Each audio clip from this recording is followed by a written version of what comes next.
Good evening. Good evening, everybody. Good evening and welcome. Thank you so much for coming. Welcome to Busboys and Poets. My name is Pamela Pinnock, and I'm a member of the events team here at Busboys. And I would like to welcome you on behalf of the owner, Andy Shalal, and all the staff here at Busboys and Poets. We are thrilled today and very grateful to be able to host Dr. Badar Suri, who was kidnapped by ICE in March and held without charge for weeks. Again, we are so grateful to be able to host him here tonight. We're grateful that he is free. We're grateful that he is here with his family and able to share his story with us tonight. Badar will share his story with us through his conversation with Nader Hashemi, who is a professor at Georgetown University. And we are honored to have him as well. He's a great friend of Busboys and Poets and has been very supportive of the work that Busboys has been doing to keep awareness and continue to raise awareness about the genocide of the Palestinian people. So I would like to welcome them both to the stage now. Please, just a few announcements first. An event like this requires community seating. So at Busboys, what that means is if there's an empty seat by you, we invite you to put your hand up when you see somebody searching for a seat so that they can join you. We invite you to share who you are and make a friend here because that's the kind of space we hope to be here. The way our program will proceed tonight is that both Badar as well as Nader will be in conversation. He will be sharing his story and the discussion will be facilitated by Nader. And so after that, we'll have time for Q&A. And we are going to ask people to line up right here. This is Talisha on our events team, and she's going to be holding the mic as people line up for questions and answers after their discussion. So I hope that's okay with everybody. Again, it's community seating. One of the cool things about Busboys and Poets is as we have events, you can eat and drink. So I'm going to ask you to please be mindful that there will be servers walking about during the presentation. Our servers are very skilled. They try not to inhibit the program in any way, but they're doing their jobs as well. So again, please join me in welcoming Dr. Badar Suri as well as Nader Hashemi. Thank you so much.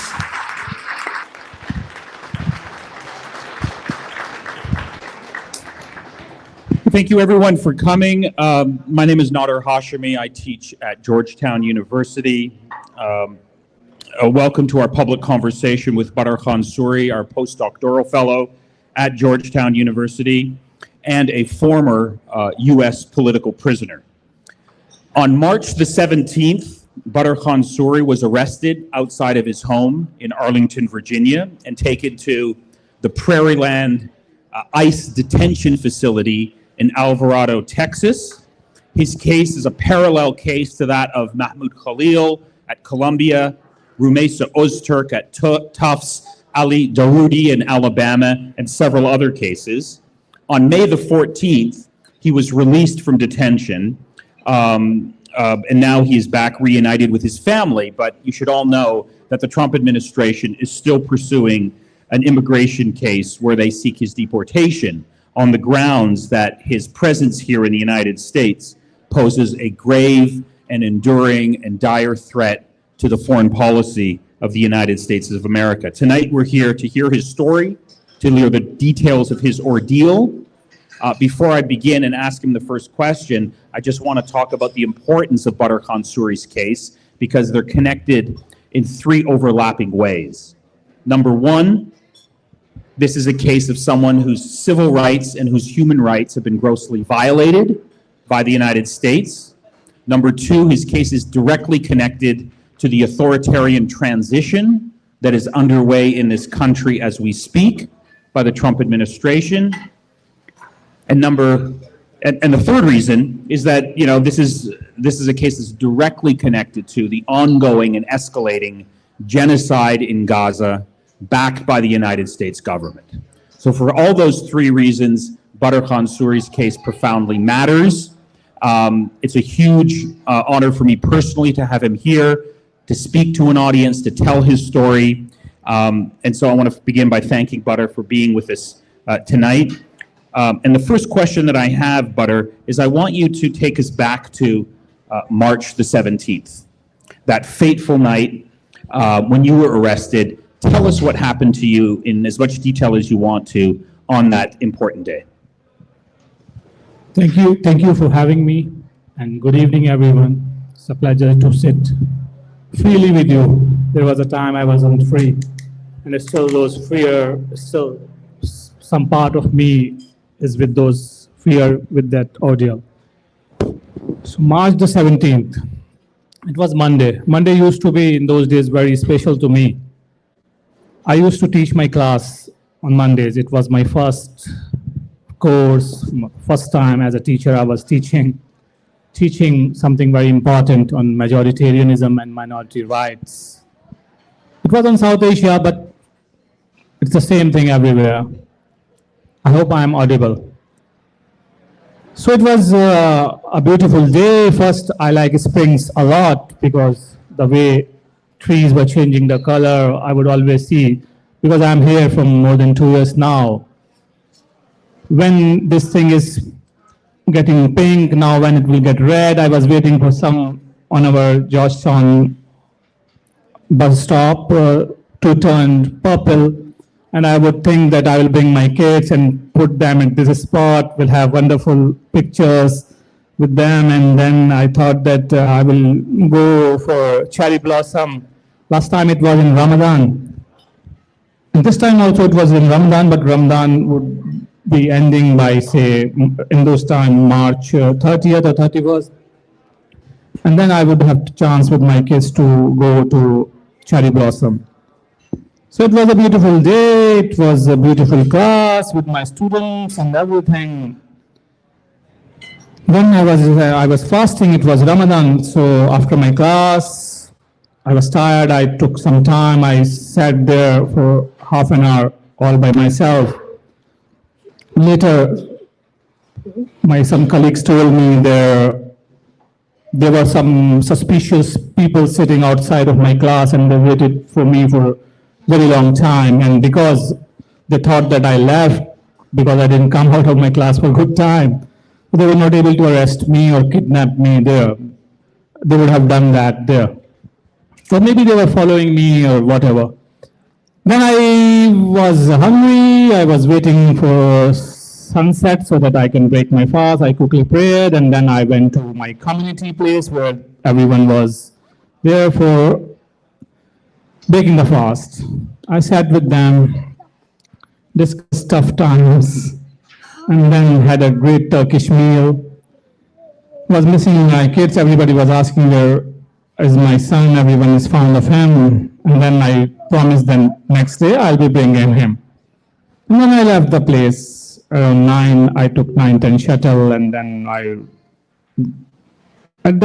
in those days, as a father of my kids, my only concern was what we are eating in our pre-dawn meal as sahur, and what will my kids have for their breakfast for their school. With those thoughts, I was moving towards my apartment. Then everything changed. By 9:20 or 9:25, when I reached my apartment, I saw this something strange. An oldish black car was not driving in a perfect way. I stopped. It was as if it was trying to hit me. I stopped for some time and said, man, what is this guy doing? And then again, I just moved. Those seconds were moving very slow at that moment. That was only 50 meters.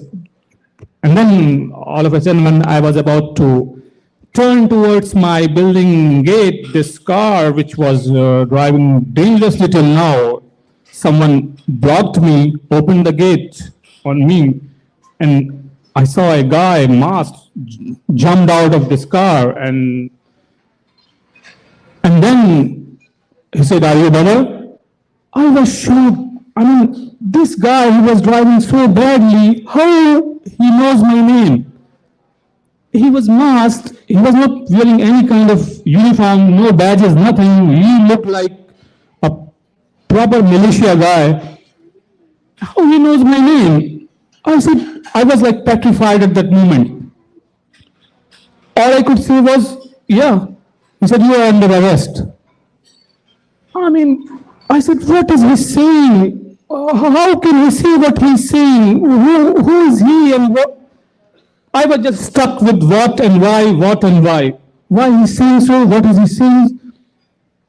All I could do at that time, after my what and why, he just said, me just be there and be there.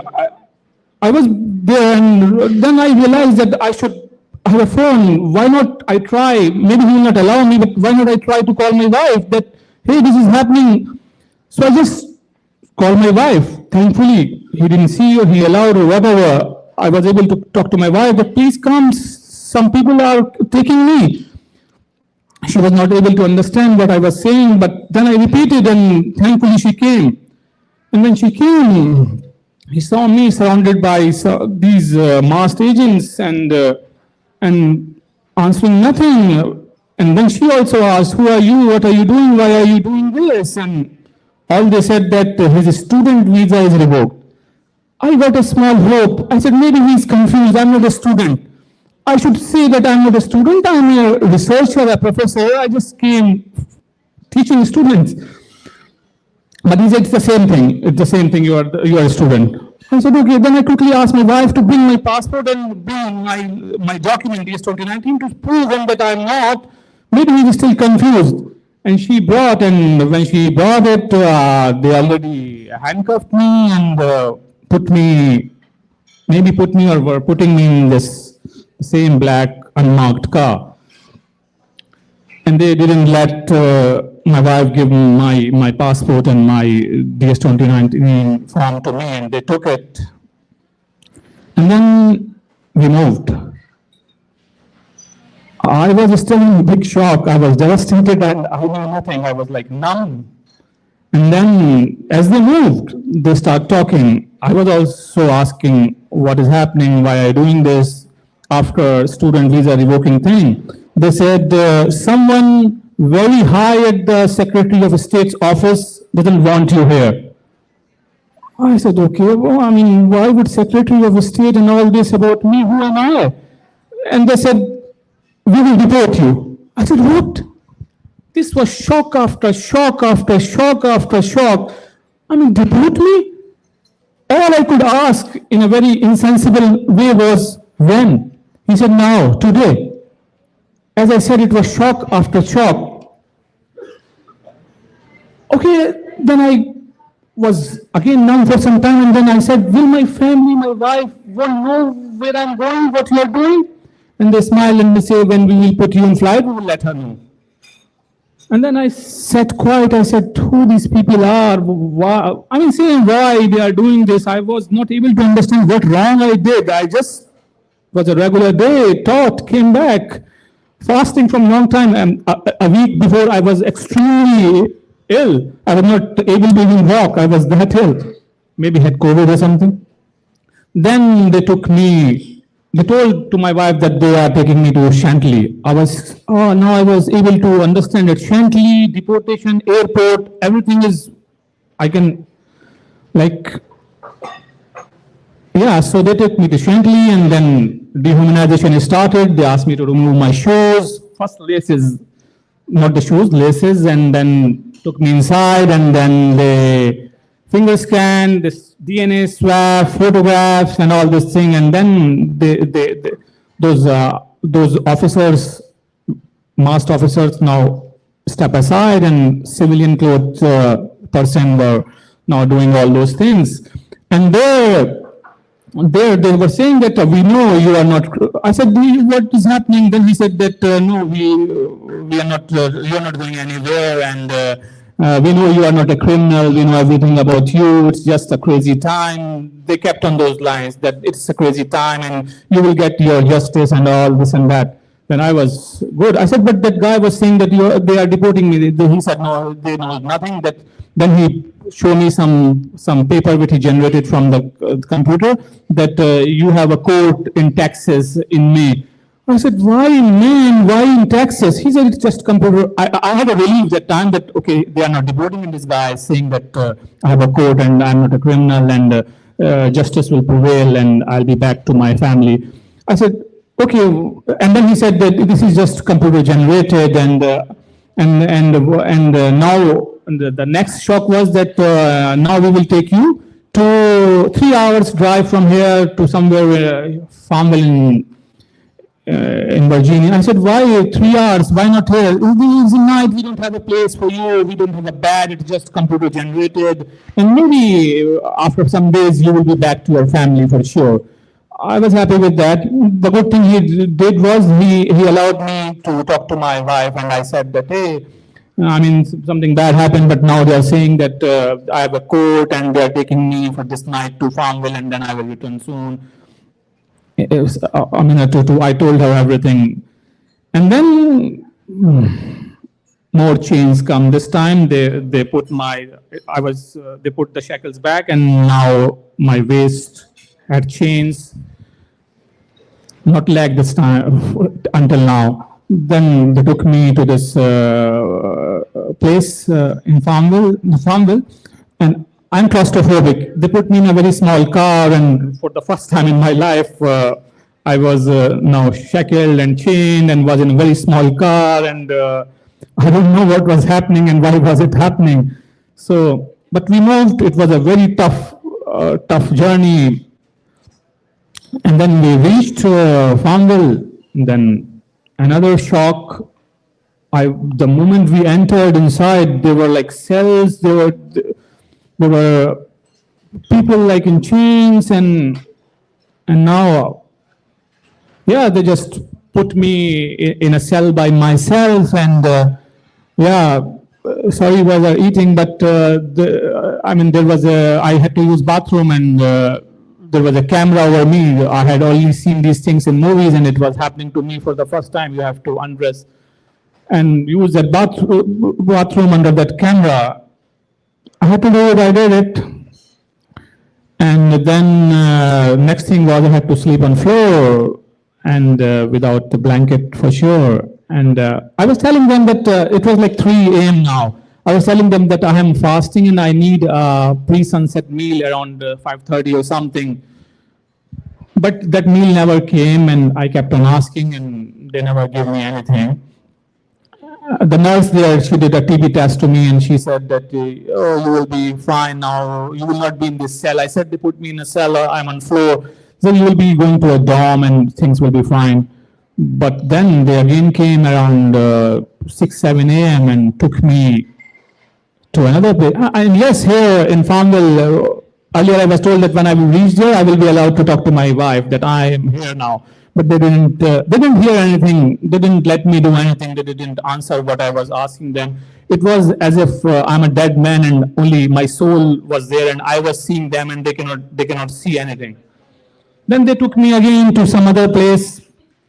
Now this time they put my ankle shackles also on me. So third thing came, chains, this wrist shackles and chains on waist and ankle shackles, and those shoes slipping out of your feet without laces, and they were just pushing you, put you in some car with many people like you, and then I was, I think, somewhere in Richmond.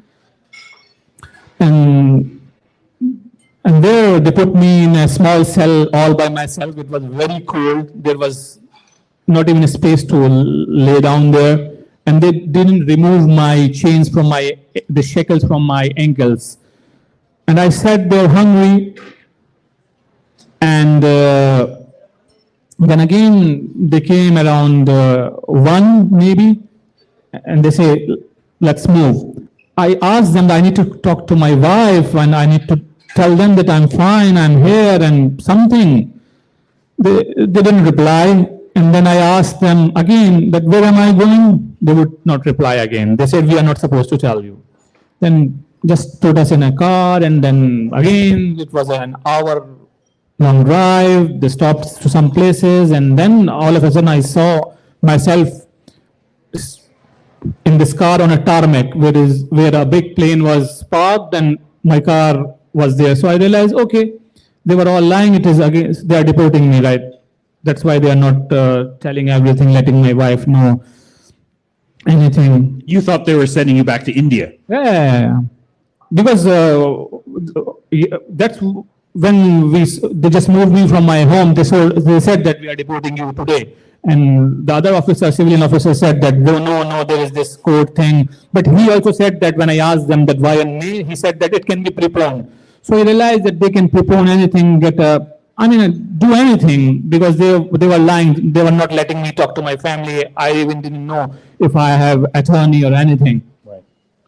So now I was on this tarmac and like around 3 or 4, they put us in this plane and another shock was that it was a big plane and everyone was in same condition like me.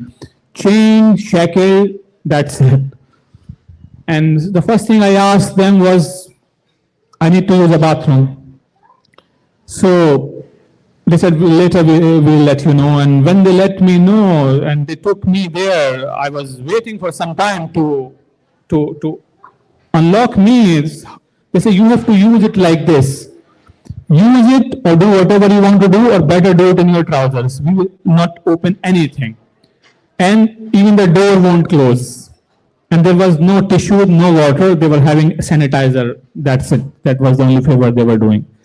So we were totally dehumanized. They were treating as if we were animals or something. Then this plane moved. We didn't know where it was going.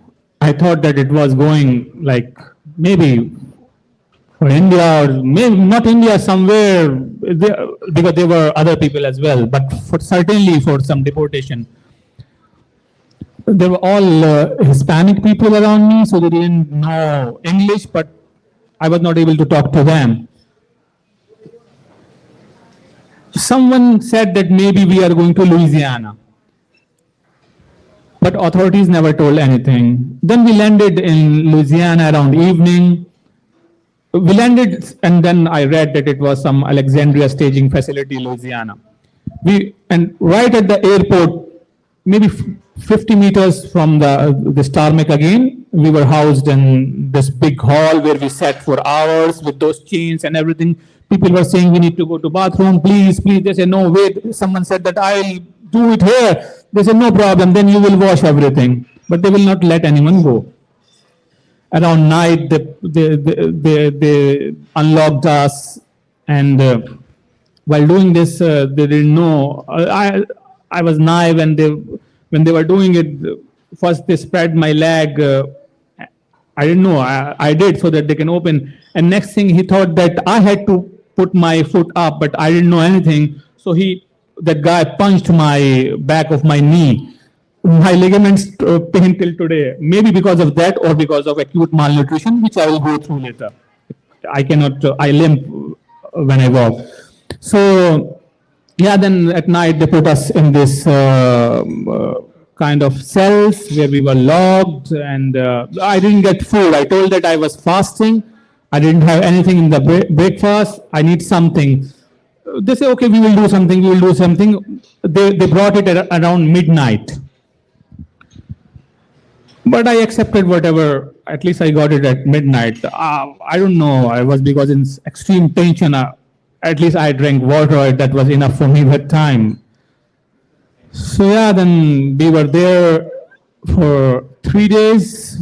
I was not able to talk to my wife all the time. There was a phone there where you can talk, but you need an ID there, which they will not give me. That I will get that ID ultimately when I reach after 5 days to Texas. So I was not able to talk to my wife, but there was an option of free call for 20 seconds. I was calling my wife again and again, and I was able to hear her, but later she told me she never heard my voice. So it was extremely frustrating. I thought, what's happening with her? Why is she not talking to me? Who she is with? I thought maybe they have taken her and my kids as well. So then that uncertainty prevailed. I saw people coming from Guantanamo there, and they were regular migrants and coming from Guantanamo. I was going in deep shock and fear that, and they said that we are regular and they keep on changing and maybe you will also go there. So that was extremely frustrated. That was extremely terrifying. Somehow I passed the days. One of the day, maybe on third day, an attorney called me. I didn't know him that time, and I was scared. Whom I'm talking to. And later, I realized that he was my attorney, and he is my attorney, Hassan Ahmed. And till that time, even they didn't know what will happen. They moved to the courts for sure, but nothing had happened till that time. Then after 3 days, on 20th, they moved me from Louisiana on 21st. But on 20th night, two guys came from some other detention center, and they were going to New York. And then a lady came and told me that you two and me are going to New York. Then we realized that those people told me that they are going to New York and from there to their home, which authorities have told them. So I again realized that, okay, it's the same deportation thing. They are sending me to India now finally. And because we were at the super deportation facility, this Alexandria staging facility is right at the airport. The security officer later told me, and as he was shocked to know who am I, and he Googled and all, and he was shocked that why I was there, and he said that this is a super deportation facility. In a week, they have deported like 28 flights from that facility. So now I was thinking I'm going to being deported and going to New York. But next morning, the lady came to me and said, no, you are going to Texas and only those two guys will go to New York. I said, maybe they'll do something to me from Texas. Then by noon, a bus came and took me to Texas. Again, I told them that let these people know I'm going to Texas, that I'm fasting because it's around 2 or 3 p.m. We will be reaching there around 8 p.m. It will be around sunset. I would need a meal. They told him, and but when we reached there, I was again put in a cell for 6-7 hours, and I kept on asking them whenever I have eye contact with those people, I would do like this, but they will ignore. And the first meal, 2 slices and a cheese and 2 bread slices and a cheese and an apple, they gave me around midnight.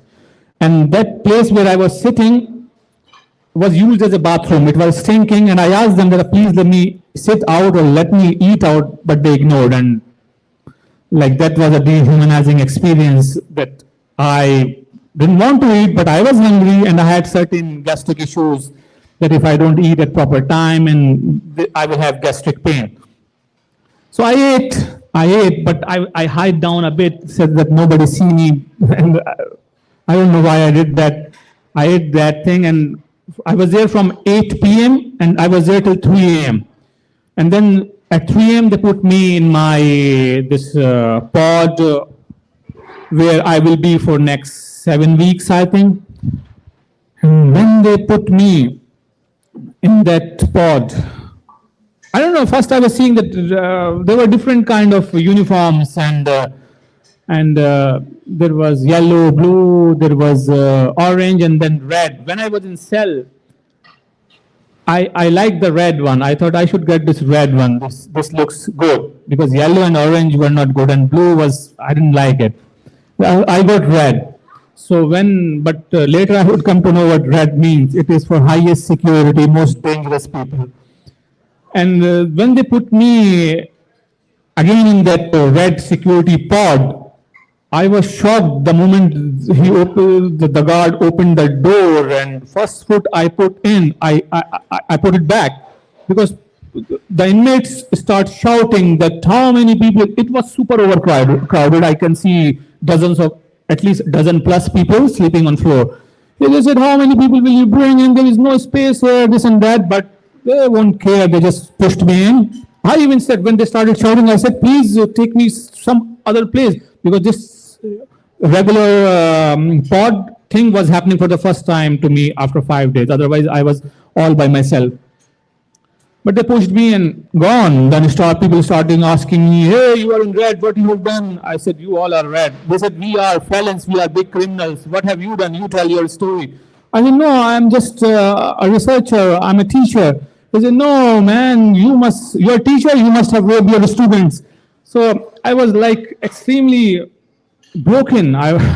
So, Badar, at one point, did you realize that you were arrested because of Donald Trump's crackdown on students and faculty because of their speech on Gaza, that you were like Mahmoud Khalil and these other students? When did you get clarity that you were caught up in the same story as Mahmoud Khalil and others for exercising your free speech rights? When did that picture become clear to you in this process?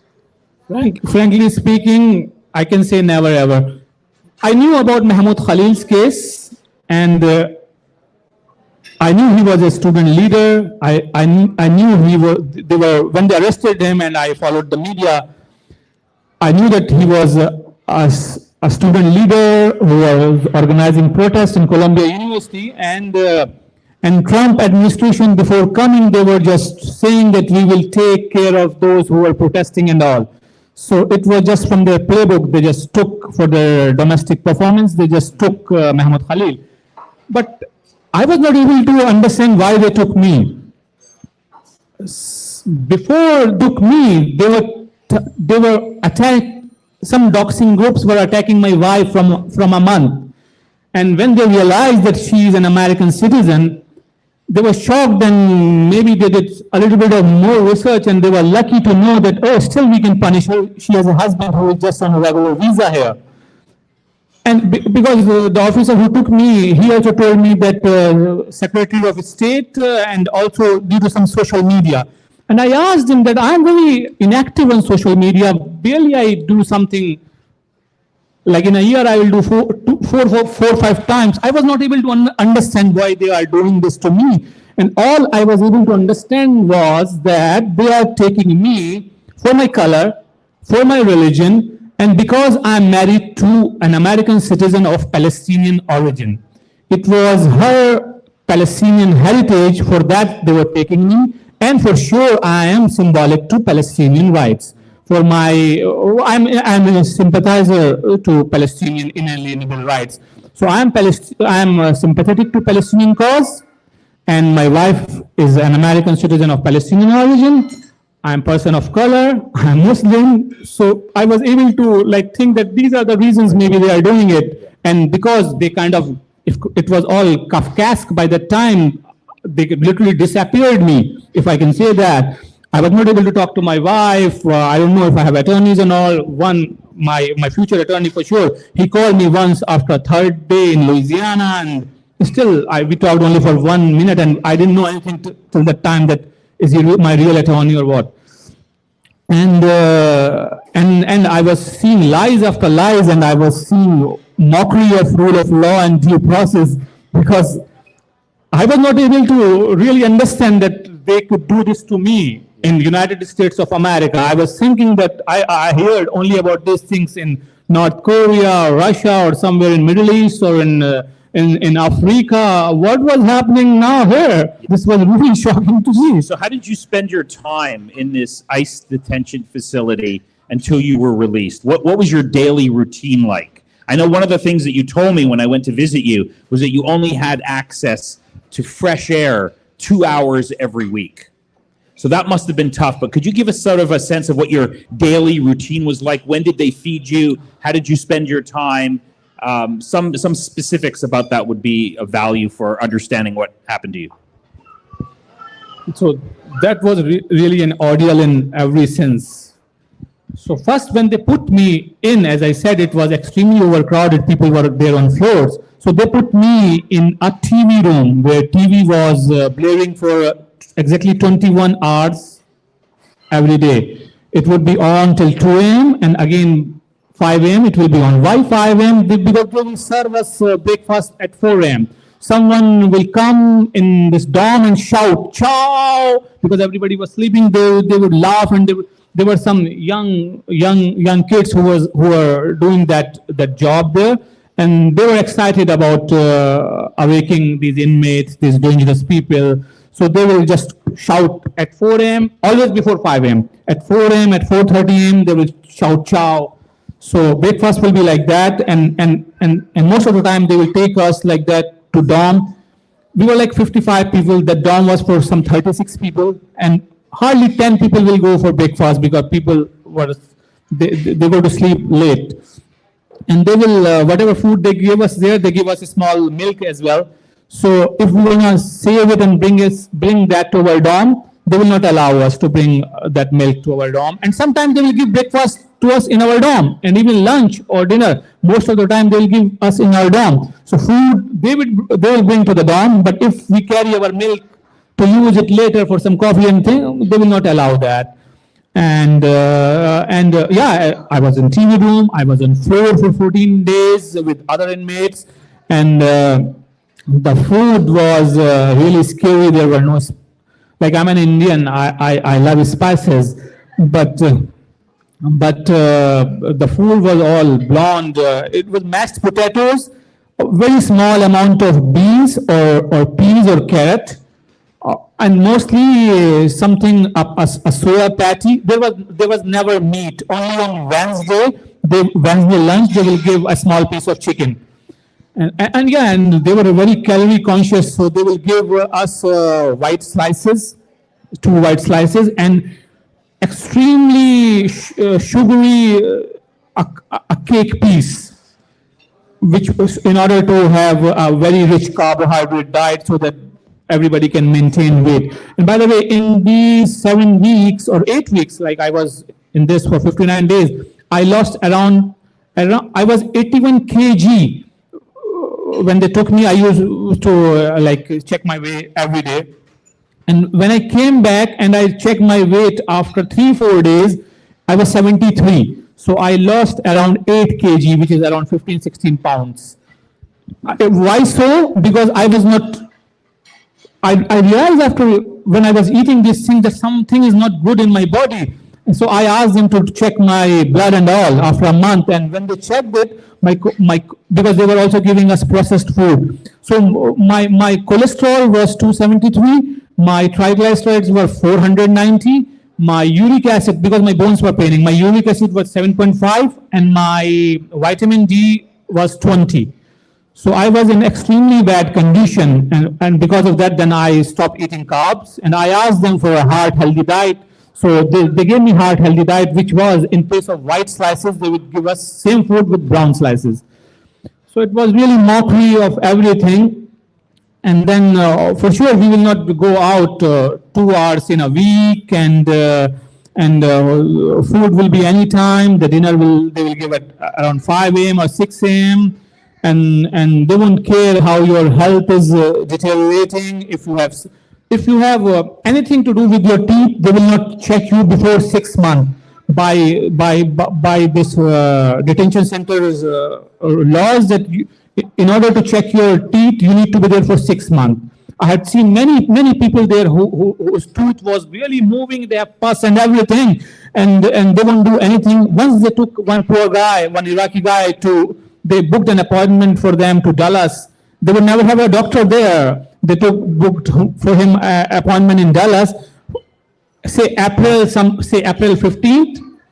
When he reached there, they said, "Oh, you came an year early. Your appointment is on April 15, 2026, but it is 2025." And they brought this man back, and they didn't think to take an emergency appointment or something. He came with this moving tooth, his molar tooth back, and there were many like that. There were people who were not able to see, their eyesight was going bad. The food, I mean, my nails didn't grow. I used to trim. I remember being a Muslim, we have to do a special prayer on Friday, so I will always trim my nails on Friday. In all these 2 months, I trimmed my nails 2 times, so 1 month. So it was an extreme malnutrition by everything. That's the reason my ligaments are in very bad condition, and I told about certain blood tests we did. Yeah, and people were on their own if they are suffering. People were on their own if they are having a fist fight inside. People were on their own if they are doing whatever they were doing. Who were the other inmates? Could you tell us a bit about who these other people were in the same detention facility? What were their stories like? So first, as they were read, they should be dangerous people, but I didn't find any of them dangerous because they had their punishment in county jails, and this was again a deportation site.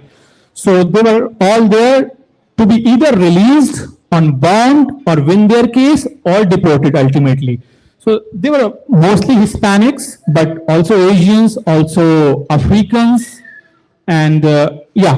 So these people, some of them were in jail for 10 years, but some of them were there just for mere crossing a red light or for not paying for a ticket or for small things, very small things. There were two 18-year-old boys there who they just arrested them the moment they turned 18 because they had they were someday driving a car when they were not 18. So these people, I mean, most of them, maybe all of them, were somehow part of this American society. As they were men, so all of them were married to American citizens. All of them had many children, all born here. And all of them were working hard, paying taxes, doing everything. And now their families are standing in queues for food stamps. So these were those people. I mean, some people say from Southeast Asia. There was a guy from Southeast Asia. There were many. His family came to United States when he was like 5-6 years old, and he was not born in Laos. His family was fighting with American. They were supporting American army and fighting along with American army in Vietnam War. And because of that, American administration gave them asylum. So this guy, he came here as a dreamer, 5-6 years old, had the first generation issue, had some problem at his school. He went to jail for 1 or 2 years when he was 17 or something. But after that, he was all clean for 23 years. He was 43 years old now. And then all of a sudden, he was taken by ICE for something he already, I mean, he went to jail for that and he took his punishment. And that thing happened 23 years back. And they put him for deportation there. And ultimately, he was deported to Laos, a country he has never seen, a country against which his father and his grandfather fought along with Americans. And there were many like there were Vietnamese, and always I listen, some Africans would say, they would sit sad and they will say, and there was a guy from DC, there were a guy from Vermont, and they were here from, they also came, I mean, this guy from DC, he was from Liberia, he came when his father was killed, and they were given asylum there. And they would sit and say that you will see that everyone is either released or given a bond, but we, the blacks, are always deported. So these kind of things were happening there. One of the things you told me, I want you to tell the audience, because I think it's an interesting part of your experience, is that on regular times throughout your stay in the ICE detention facility, the ICE agents would come in and announce, anybody want to self-deport? We can facilitate that immediately. Just raise your hand. Could you go into the details? So every week, every kind of racial group will have, or a regional group will have different ICE officers. So they were like 10. So some day in a week, like every week, they will all come, all of them, as if they were making important announcement. But otherwise, if concerned person will keep on asking them anything, try to meet them, try to know what's happening in their case, they will never respond. But on these specific thing, what they want to do is that they will come and announce that anyone who, and they will disgracefully say this, anyone who want to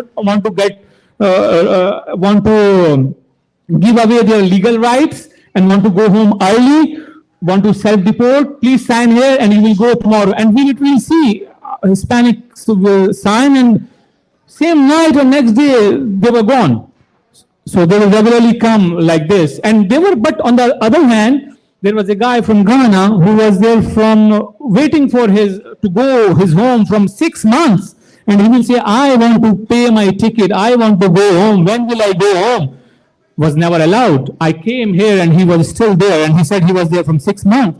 And this is also a tale of extreme corruption. This is also a tale of jail industrial complex, where journalists should also look into companies like Lazal and other, who just owns across America many facilities, these billion-dollar facilities, which just grab people, kidnap people from the street, who are integral part of American society, being their wives and their husband and their children being American citizens. They will grab them, they will keep them for many days. They will not let some of them want to go home. And they will not let them go home because they are making money on every bed, on every floor space every day. They say $300 maybe every day. I heard when I was there on CNN that the government administration was saying that they put $17,000 per deportation, and to get rid of this, they are giving $1,000 to those who want to self-deport. So it's extremely corrupt system as well, which is playing. Yeah. So I want to give you a chance to respond to the accusations that the Trump administration has made against you, claiming that you're a threat to American foreign policy. They've said that the official reason why you have to be deported is because you're guilty of spreading pro-Hamas propaganda and anti-Semitism, and thus you're a threat to American foreign policy. Do you want to respond to those charges? Yeah, why not? So I totally reject these allegations. These are nothing, because we were in court, the administration and me, and in the court, the honorable judge kept on asking that whatever you are talking in social media, please come and bring some evidence here. And they were not able to bring anything. Honorable judge gave them an extra day again to bring things, and they were not able to bring anything. So I totally reject these claims. There was nothing. There was nothing at all. And in fact, I will tell you one more thing. What I was doing, even when I got a chance, what I used to do with my students here was mostly I will talk about Gandhi to my students. And when, because of Gandhi's role on non-violence, because of Gandhi's role on forgiveness, because of Gandhi's role in South Asia during those mad times of 1947 partition when millions were killed. So whenever I get people will find me, because I was scared initially, and so they will ask me, like, when they will talk to me, they will say, hey, are you some kind of philosopher? I say, no, just I'm a teacher and that's it. That's why I sound like boring. They say, no, you sound like some philosopher. I mean, you are from India. You sound like Gandhi. A guy from DC told me this. I said, no, I mean, yeah, but I'm extremely proud that you feel that vibe from me. And for sure, I celebrate Gandhi by every means. And because Gandhi is what the world needs, I equate them. I'm not extracting blasphemy, but I equate Gandhi to modern day prophets. And he was there in that space and time, but he is forever for his role on this philosophy of nonviolence and philosophy of forgiveness. So I would, when I get a chance, I would always teach, because those people, some of them, when they were young, were part of gang violence, used to use guns, and now were suffering. So I will tell them that, and I saw some of them had extreme anger issues because of the place they were living and the life they lived. So I would always say them, try to have a control on you, try to learn about forgiveness, try to be minimalist, try to know about non-violence, and then you will keep on talking about Gandhian ideology there all the time. Right. Okay. So let's start wrapping it up. I want to turn to the audience to ask some questions. But given the trauma that you have gone through, you must be living in fear of, what could come next, because you're living one day in a country where you thought the rule of law existed, you're living by the rules, and all of a sudden you're disappeared and you find yourself in an ICE detention facility in Texas. So could you talk about the fears you're feeling today? Yeah, I would be lying if I say that I don't feel the fear and I'm extremely courageous and everybody be courageous. I'm a human.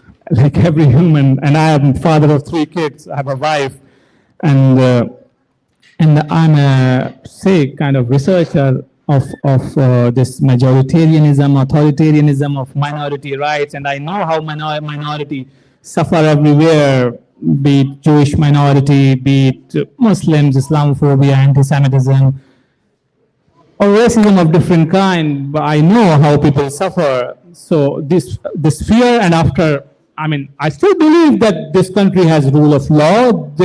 It was taken from me for some time, and because of that rule of law, because of that due process which exists, I was brought back to my community, my people, and most of the Americans stood by me, and they were shocked to know about this ordeal, about this Kafkaesque ordeal I passed through. So there are fear, but still I will never back down. I will always say that be courageous. I will do every part of mine to show my character and strength, and that is the reason I'm speaking on every occasion, whoever want to hear from me.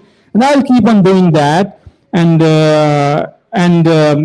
one has to be, and when you are in academia, you have certain moral obligations as well. When you are teaching your student, you need to tell that they have to take certain stand for the betterment of society. And for me, my torchbearer, my role model is always Gandhi. So always I ask my student in every way to learn from Gandhi, because Gandhi is the hope. And yeah, there is fear. Every time now I step out, I feel scared. I think that when the government lied and kidnapped me the dead of the night without due process, and were almost deporting me on March the 20th, and they were not able to do so, which I realized when I reached Texas, and for the first time I was able to talk to my lawyers, was because a judge put a restraining order that they cannot deport me until I get my case in court, and courts will decide. So yeah, there is fear, but we still have, in these tough times, moral obligations to talk about what we should do to guide our students, to guide our children. I want this world to be a better place for Gen Z and for my children, for every children. I see in my children every child, and I don't want kids to go through what they went through during Holocaust, or what they are going through during this genocide in Gaza.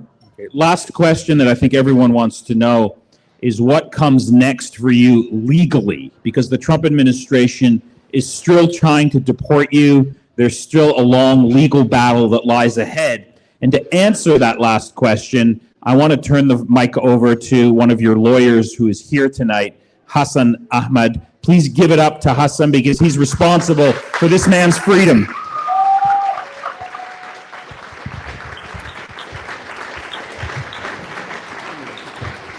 You're fine. Good evening, everyone. As Dr. Hashemi said, my name is Hassan Ahmed. I'm one of Badar's many attorneys, one on many team. It definitely is a team effort. I was able to speak with him that 2 nights or 3 nights after he was taken. And I think it's interesting that I was given, the only reason I was able to speak with him was because I was able to get the cell phone number of the New Orleans ICE field office director, who put me through and was able to get an officer at the Alexandria Station facility to call me back. And that's the only way I was able to reach. If I hadn't had that connection, it wouldn't have been possible. It wasn't confidential. It wasn't a private attorney line. I couldn't be assured of any confidentiality. So we just spoke in Urdu. That was the best we could do.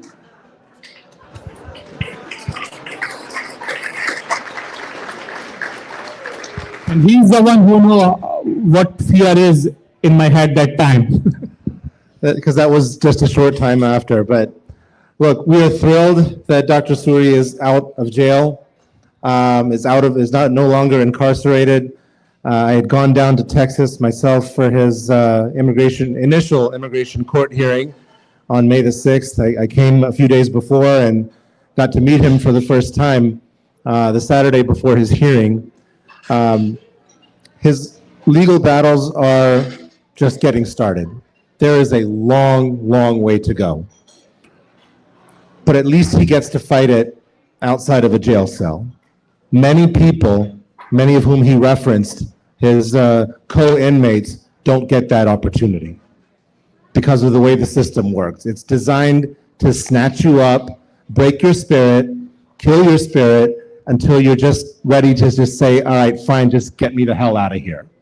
And that is the way I've been seeing it. I've been practicing immigration law for more than 20 years, and it hasn't changed. In fact, it's gotten worse. And companies like LaSalle Corrections or Geo Group or Core Civic make billions of dollars trading in trafficking, I should say, in human beings. And it needs to stop. His court case, there's an ongoing series of applications that we have in federal court in the Eastern District of Virginia, but his immigration court case is ongoing. We were able to successfully get it moved out of Texas, and it is now in the Annandale, Virginia Immigration Court, which has jurisdiction over where he lives. But make no mistake, the state of the law on this foreign policy ground is horrible.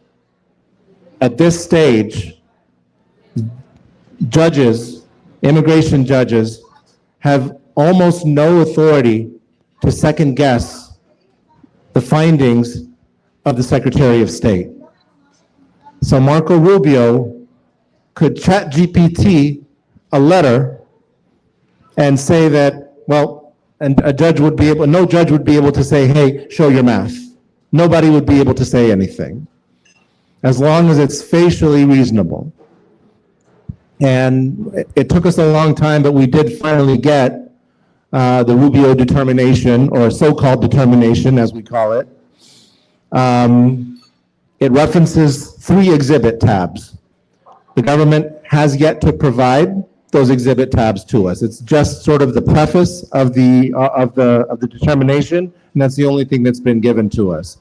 In court, we demanded to show the arrest warrant for Dr. Suri, which, by the way, was never shown to him, and still to this day has not been shown to any one of his attorneys. We also asked for proof that the so-called Rubio determination was issued in compliance with the law itself. Immigration Nationality Act, Section 237A4C, specifically says that if a determination is made to remove a foreign national based on a foreign policy ground, and it's made on a basis that would be constitutionally protected conduct, in this case, free speech or freedom of association, okay? Those are constitutionally protected activities. Then not only does the determination have to be facially reasonable, but you also have to notify the heads of 4 different congressional committees, okay? 2 on the Senate side and 2 on the House side. And then the reason that the Secretary of State gives goes from being reasonable, it must be now compelling. So we asked for proof that those notifications were made. To date, nothing has been provided, nothing.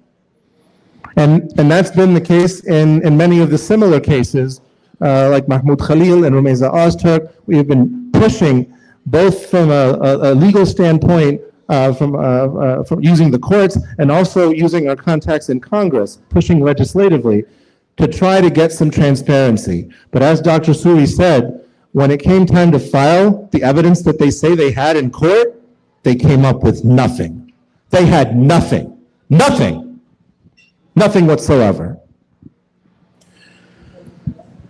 From here, it's going to go out, and there's going to be a contested removability hearing. We expect to have to appeal that, and even if we do win at the contested removability hearing, the government is going to appeal that. So this case and the case of Mahmoud Khalil and Rumeyza Ozturk and Liqa and everybody else is going to be headed up for appellate review. There's going to be a long way to go. There's still a long way to go. but I want to say that I'm extremely proud of my client, Dr. Suri.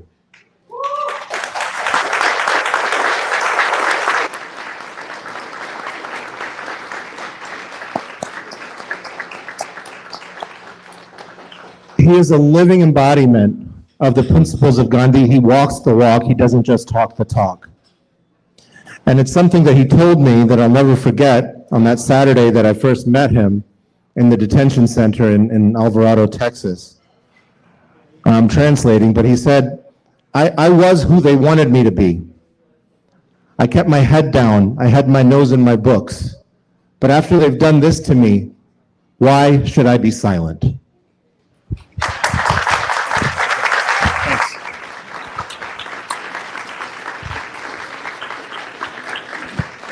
So we have time for a few questions, and we're going to wrap it up.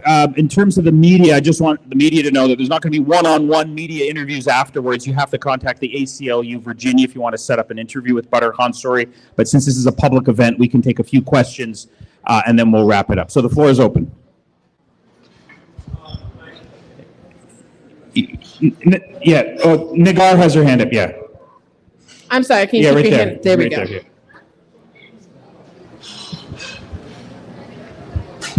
Hi, thank you so much, and it's good to hear from you. I think you kind of answered my question at the end, but I wanted to ask if you think this would have, and the similar cases, and also the winning, at least partially in the court, will have more of an encouraging impact that people are active or outspoken, because the arrest definitely had a chilling effect on free speech, on activism on campuses and everything. But do you think these small wins will have a reversal, or at least sort of balance that impact? And thank you again for being here. So the thing is that civil society is extremely important. And courts also look at the society, what society demands. And if the civil society really knows what's happening, people know what's happening, and they know the due process, they know their freedom of speech, and those things are targeted. And it is for their own thing that they want to keep a constitutional democracy, or they want to let it sink towards autocracy. It's on people to decide.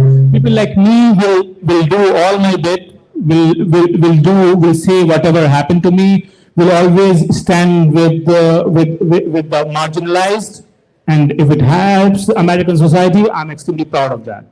Okay, good. You have it right here.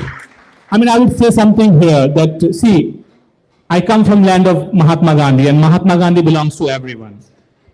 He was preaching only love and forgiveness to people. He was shot dead. Your own Martin Luther King was preaching civil liberties and everything, and he was shot dead. Ultimately, even they will kill me, I'm ready for doing that as well. But I'll be on this good track. Thank you. Go ahead. Yeah, actually, I have a question for the lawyer. So you had mentioned you've seen for 20 years people going through these prison systems. So I'm curious to know how different or unprecedented is the situation we're seeing now? Have we seen in the previous Trump administration or any other administration any sort of similar cases to this? We're just sort of randomly snatching off people for their perceived threat to foreign policy or whatever. So this foreign policy ground, this section 237A4C, and this en masse use of it is new. And in the past, part of the difficulty that we have as lawyers even to deal with this issue is that there's no precedent.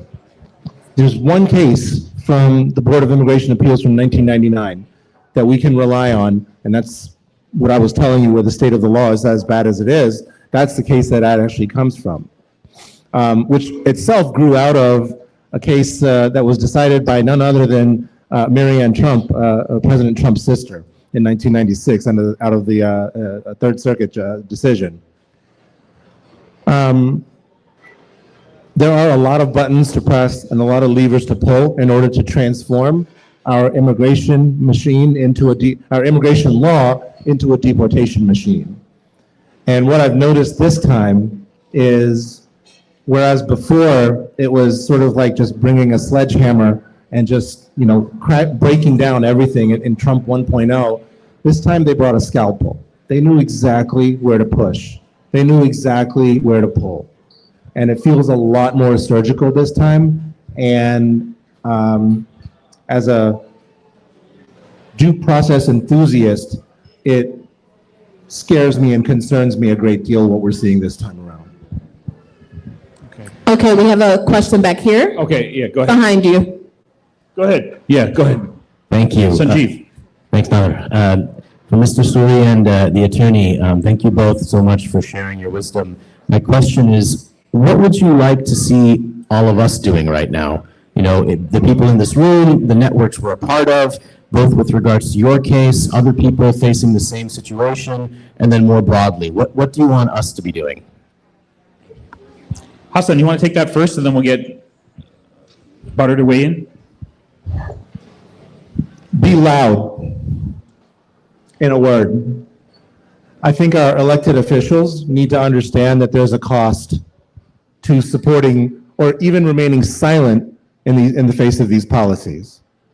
This administration has been pushing the envelope to try to see what they can get away with. And the more silent you are, the more they're going to take. I've spent 20 years, much of my practice is in removal defense and filing asylum cases. Well documented how people have to run from tyranny, how people have to run from authoritarianism. And there's one thing you realize, whether you're talking about Bukele in El Salvador, or you were talking about Bashar al-Assad in Syria, or you're even talking about Narendra Modi in Egypt, in India, they all have the same playbook. And tyranny looks the same everywhere. And when I start to see things here that remind me of things I had to document from cases from my asylum-seeking clients, that's something that we need to make sure doesn't happen. And it happens quicker than you would think. And that makes it a collective obligation on those of us. Dr. Suri is still here on a visa. He's in deportation proceedings, but yet he speaks. What excuse do you and I have? Thank you. Good point. I would say a small thing, that anarchy is what states make out of it. Similarly, societies are what people make out of it. So build your society. Let's take two more questions, and then we'll start to wrap it up. Oh, yeah, sorry, there's a question right here. Go ahead, yeah. You mentioned that God punched you on your knee. Did they regularly get physical with people? I don't know. This happened once to me. So I don't know. They don't do it regularly. Normally they come with pepper spray. They normally pepper spray people because there was a solitary confinement pod in front of our pod. So regularly they will all run and bring someone with pepper spray on them. Last question, yeah. Go ahead. Thank you so much, Dr. Suri. You've spoken about a lot of dark experiences that you had in detention. So I wonder if you could speak about any positive, not positive, but any hopeful experiences or interactions that you had in detention. Thank you. So kind of I live a dialectical life all the time. If there is a suffering, I always see something happiness. This is how we have to live. And there also, I was doing everything. If there was someone who was there was this guy, Adam, he used to build houses. So when he will make his map, I will make my map, that this is like Indian style of apartment, you can do it. There was this guy called John, he said that he was 500 pounds when he was like raising voice and his wife, and he was fighting, and suddenly his daughter called police, and then his daughter said, "Hey, Baba, run away. I called police and they will come and take you." So they took him and he lost 300 pounds, he said, in 1 month in county jail. But I still said that don't eat sugar, try to control your weight. And once I saw him, he just had a bite of this sugar-rich cake and they throw it. I said, "What are you doing?" He said, "You told me that not to eat sugar." So I will tell people to have better. So what I would also do, that nobody, mostly people were not English speakers, and and some of them didn't know their rights. So there was some kind of a small clinic there. In that we can request certain medicines. So I would teach them that say that I have pain here, do this blood test of mine, I need vitamin D test, I need this multivitamin, because they were shocked to see that how I was able to get it. So I would regularly write for them that I have this myopia, this and that. I was even literally for at least 3-4 people, I was writing their letter to their judges about their cases, because they were not having any attorney. So I was writing letters for them. I was living my life there, not living, but I was doing whatever I can do. And I was able to help everyone there by every means possible. Yeah. Okay. So please give it up for Badar Khan Suri.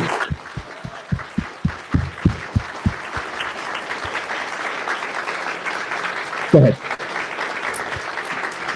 So let me thank everyone for coming. Let me thank especially, of course, Badar Khan for coming under this very, difficult time for you and your family, given that you're still facing deportation, hearings. Your courage is inspiring to all of us. So thank you for being here and for answering these questions. I want to thank also the great people at Busboys and Poets, especially the great Andy Shalal, who wants to say some final words. Thank you very much for being here. Thank you, Dr. Suri. Thank you, Hassan. Thank you, Nader. I wanted to ask just two simple questions really quick, and I don't know if they've been answered already, but all of these are individual cases. They're very similar, right? You have Mahmoud Khalil, you have Ramesh Aristurk, you have Dr. Suri, of course. Are you guys combining efforts together to try to create some kind of class action thing going on? Well, I wouldn't call it a class action, but we are absolutely all in touch with each other. We're all sharing resources. We're all sharing research and doing what we can to save our resources, save our bandwidth, so that we can put our minds where it's best used. So yes, we are definitely sharing. Is it the same legal arguments in all of them? Similar. Very similar. Similar, yeah. There are certain differences because of location. So Mahmoud Khalil, for example, is in his case is in Louisiana, which is located in the Fifth Circuit, and we're trying different things. So we're trying different things in each decision that comes out, and so far they've all been mostly positive. Gives us a little bit more momentum. But like I said, the state of the law is so bad on this issue of, and the burden of proof for the government is, well, there is no burden of proof for the government, really. That's really what it comes down to. So we have a long way to go. What has to change is the law itself. And that's why we need everyone to make as much noise as possible. And the other part I wanted to ask you is about, and maybe this is for you, Nader, is the weaponization of anti-Semitism. Anti-Semitism has become a dog whistle for white supremacy. And oftentimes, like for instance, the attack that happened in Boulder, Colorado, with the Molotov cocktails, the president, he never mentioned the word Jewish. So he only said this is an anti-Semitic thing. And of course, a lot of his people really don't like Jews. I mean, let's be real. They're truly anti-Semitic.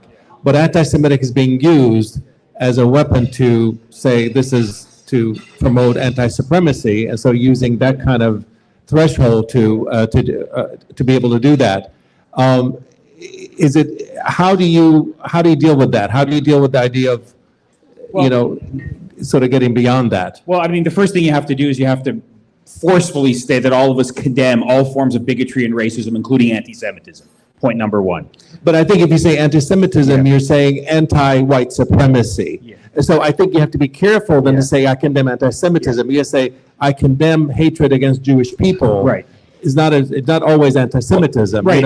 Generally, it's anti-Semitism is considered to be anti-Jewish bigotry. Most people understand that, but if they don't, they should. His people don't. His people don't. Well, the irony of the Trump administration and Trump himself claiming he's arresting people like Badar Khan and Mahmoud Khalil and clamping down on universities in the name of anti-Semitism is that Trump himself is one of the biggest anti-Semites in the country. Absolutely. So if you don't like a behavior and you want to stop it, the first thing you should do is stop promoting it yourself.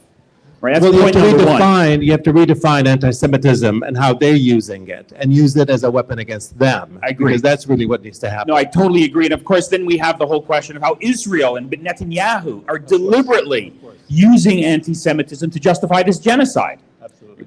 Completely distorting sort of what's going on here and using it as a shield to justify this, grotesque moral obscenity that's ongoing in Gaza, as everyone knows, and is getting worse.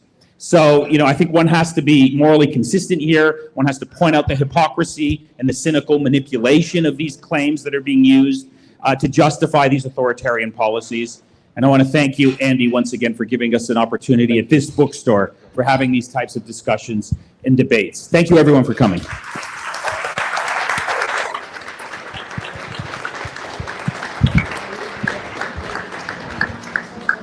All right, thank you all for being here. Just if we can make sure that we close out with our servers before you exit.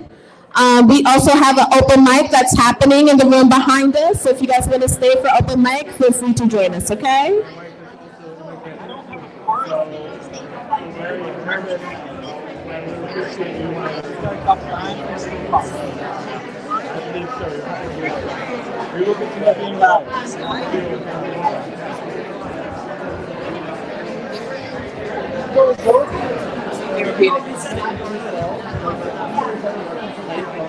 Thank you so much for your time. Heartbreaking.